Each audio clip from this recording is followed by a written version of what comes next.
первых дней начала специальной военной операции по всей стране стали формироваться добровольческие отряды. В Якутии таким отрядом стал Ботур. Практически ежемесячно десятки молодых парней и взрослых мужчин пополняют его ряды. Сейчас в зоне боевого столкновения находится более 200 ботуров. Подавляющее большинство из них – это якутяне и выходцы из Якутии. Все полностью подготовлены приезжают. Это уже то, что он через ботура не приезжает, например, да, это очень большой такой подготовка не проходит. 1,5, 2, 3 месяца даже некоторые. И это очень даже радует того, что вот они даже через Кадамовский полигон тогда, когда проходят, все там эти инструктора уже полностью бывает того, что они уверены, что не просто так взяли, да с улицы вот парней загнали. И вот то, что вот, например, еще в Якутии, там, например, в основном все деревенские ребята, в районе же, вот они все, вот то, что вот охота, рыбалка, и то, что вот, например, вот деревенский быт, деревенский, вот то, что они выросли, они все, как бы сказать, то, что выживаемость сильная очень. Они все умеют. Все буквально, да. Они все привычные люди. Насчет того, что копать, блиндажи, окопы, там, строить, там, все из дерева же получается, да. Ну, это же наша стихия же получается, верно же. И вот так там, да. Поэтому я на ребят почти, на всех ребят почти очень доволен. По здоровью тоже они бывают очень, таких вопросов не бывает, да, потому что они проходят же все-таки медкомиссию. И вот все, вроде вот так, вроде бы пока все нормально. Бойцы в отряде разновозрастные. От 19-летних парней, недавно вернувшихся из армии, до взрослых, убеленных сединами мужчин. Боец с позывным «Гюнтер» самый возрастной в отряде. Уже во время службы ему исполнилось 69 лет. Так получилось, что я, в общем-то, смотрел в тот день телевизор и как раз попал на заседание Совета по безопасности, где наш президент объявил, что, спрося у всех членов Совета безопасности, что, значит, мы начинаем специальную военную операцию по освобождению Донецкой и Луганской республики. Я, значит, в тот момент, началась мобилизация, и я вот был просто удивлен, и, как сказать, я не мог понять людей, которые сразу побежали за границу. Стали убегать из своей страны, которую надо защищать. Потому что если не мы, то кто? Другой дядя не придет защищать. Я проживаю в данный момент в Москве, и 3 раза ходил в военкомат, и 3 раза меня мы вам позвоним, мы вам сообщим, вот ноябрь, январь, февраль, все не сообщает. Я позвонил в город Якутск, ребятам они сказали, приезжай, у нас есть отряд, Батур, сейчас вот они подготовку проходят, и с ними попадешь. Я приехал в Якутск, 2,5 месяца верой и правдой занимался, и в итоге был подписан контракт 26 июня с Министерством обороны, и я оказался здесь. У каждого бойца в отряде свои причины и своя мотивация отправиться на специальную военную операцию. Допустим, мы, например, дети Советского Союза, СССР, например, да. У нас патриотизма намного больше, чем вот, допустим, в 90-х годах, например, вот те, кто родились, там же развал СССР же было. После этого там немножко, мы, по-моему, там чуть-чуть немножко потеряли насчет того, что вот патриотизм, там уже обучение в школе, там все уже стало там немножко падать, например. Раньше же была начальная военная подготовка, она очень такой сильный такой урок был. Раньше там такие сборы бывали, зарница, там, например, все это. Вот эти, например, поэтому пионерия, комсомоле, там, октябрята, это же такой, как такая идеология была, что был типа один за всех, все за одного. Типа так было, да. А потом, поэтому вот мы вот привыкли, например, да, для нас это Родина, это мать Родина, там, и, если она мать Родина позвала, мы идем вперед, например. А вот насчет молодых затрудняется ответить, да, у них свои индивидуальные мотивы. Некоторые бывают так, что без армии они пытаются там, например, да, показать себя, доказать, что, типа, да, что это. А те, которые после армии, там, возможно, может быть, некоторые в поисках приключений, там, острых ощущений, там, нечто там, чему-то. Возможно, некоторые уже чисто такие, да, вот, по идеологии, например, приходят. Такие тоже бывают. Сначала попал в пехоту, месяц там прослужил, и потом взяли в разведку. Был разведчиком, потом старшим разведчиком, и дошел до командира отделения. Я сюда ехал не за впечатлениями. Так, все прошло хорошо, благополучно, без ранений. Здесь я нашел себя. Это моя стихия, оказывается, это я для себя понял. В дальнейшем думаю устроиться в силовую структуру. Ну или приеду обратно. Можно сказать, патриотизм. Я хотел помогать ребятам. Я видел по интернету, по ютубу, как там люди страдают. И, может, подумал в себе в глубине, там, может помочь ребятам пойти, поддержать их. Хотя бы просто присутствием рядом. Большие проблемы на фронте и в прифронтовых районах доставляют FPV-дроны. На борьбу с ними брошены значительные силы. Но не только средствами радиоэлектронной борьбы можно противостоять дронам. Иногда автомат, подствольный фонарь и решительность бойцов работают не хуже антидроновых ружей. Такой момент был.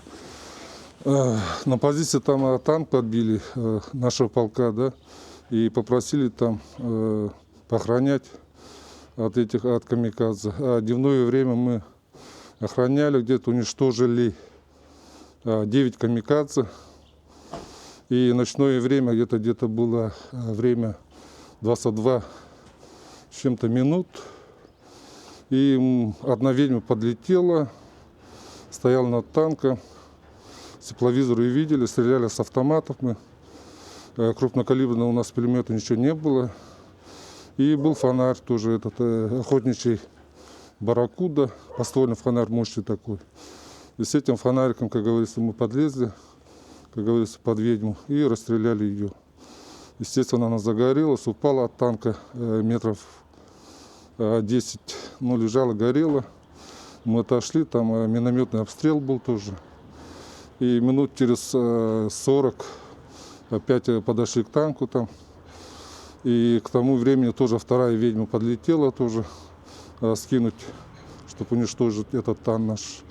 В этом времени мы тоже и фонариком, и тепловизора, автоматными этими очередями, стрелковым оружием поразили и вторую ведьму тоже. Ну вот та ведьма, которую мы уронили, сбили, то есть на следующий день подошли, там сапер обезвредил, там еще с минами были, там, ну, листополка вся была заминирована тоже. Вот остатки от этой ведьмы, как говорится, рожки до ножки остались. Это спутниковая антенна Starlink тоже остался. А вторую ведьму нашли, тоже обезвредили и отдали в дивизию. Она там почти целая была. Там на запчасти, что надо. Ну вот как-то так вот. Как говорится, война войной, а обед по расписанию. И тут тоже наши боттеры отличились. В деревне, где они расквартированы, стояла законсервированная пекарня. Чего добру пропадать, подумали якутяне и наладили производство хлеба. Очень долго им было, 2 месяца запускали. Но потом, это было просто, как бы сказать, мы просто захотели, например, да, никого не поставили в известность, даже ни республику, даже ни дивизию, ничего там. Просто взяли от главы разрешение, ну попробуйте. Есть у нас такой один монах, этот, с Москвы, он сам армянин, реальный монах. И вот он изъявил желание, и он запустил там, как говорится, с Божьей помощью, да, например, там долго мучились, например, да, заработало. И попробовали. Мы не имеем права хлеб продавать, мы не имеем права, да, но зато нам муку дают, масло дают, дрожжи, сахар, там, Министерство обороны дают, например, да. Но мы, получается, мы бесплатно всем там, те, которые там записываются на что дивизия, что танк, ну, кто там, зенитчики, там, ракетчики, там, много очень, разведчики там. И вот они вот, допустим, ежедневно, там, в определенное время там приезжают и свою норму набирают. Каждые полгода на дембель уходит очередной отряд ботур.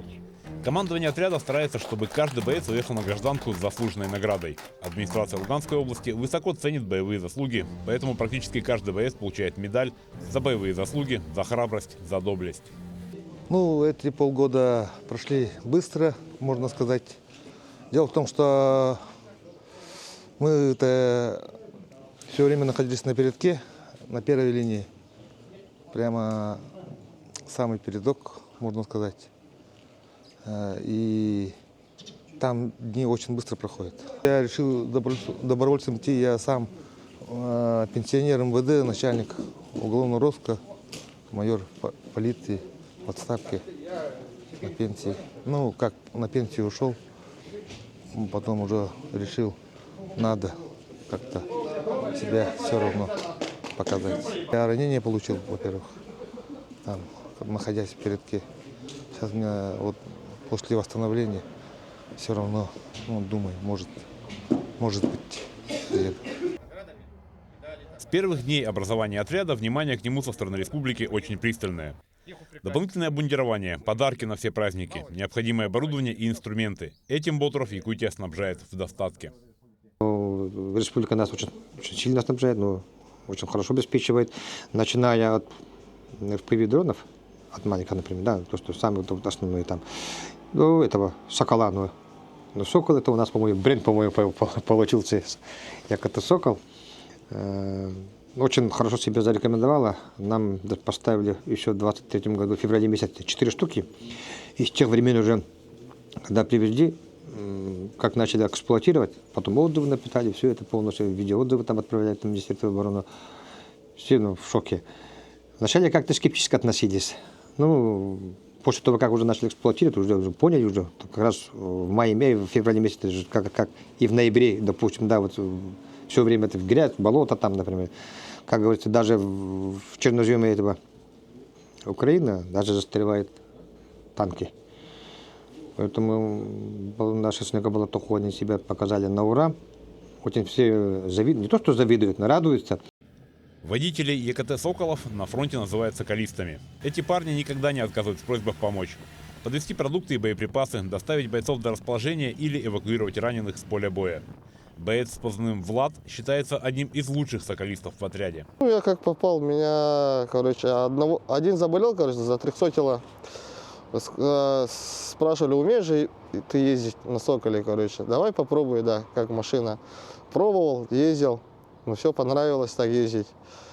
И все, меня посадили на «Сокол», сейчас до сих пор езжу. Нет, минусов нету, в основном плюсы только.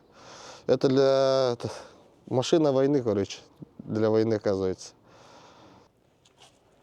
Говорят, что он настолько выносливый, что по 12 человек может вывести. Было да, такое? Было такое. У нас попросили с другой бригады военной тоже.